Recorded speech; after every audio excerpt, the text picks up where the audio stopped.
Hey guys, today I'm going to show you how to change the battery on this Ram 2500 heavy duty with the 6.4 liter Hemi engine.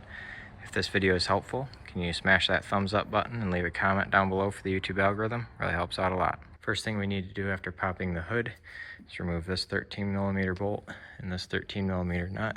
Take this cross brace off.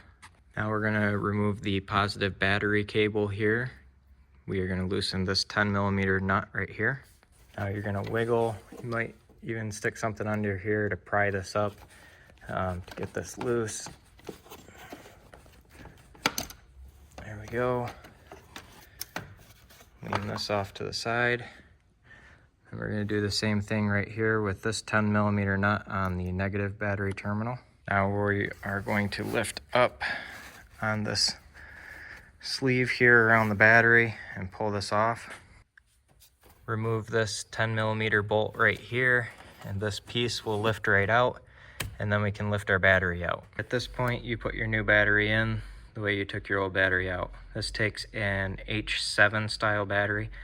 I'll have one linked down in the description below where you can get one on Amazon. I like to reinstall my negative cable first, but you ask lots of people and get lots of different opinions on which one's supposed to go on first.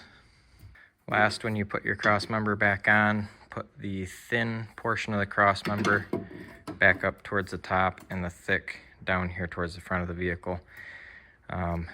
Reinstall your bolt and your nut there, and you're done. So I hope you found this video helpful. If you did, smash that thumbs up button, leave a comment down below for the YouTube algorithm. Thank you for watching and have a good one.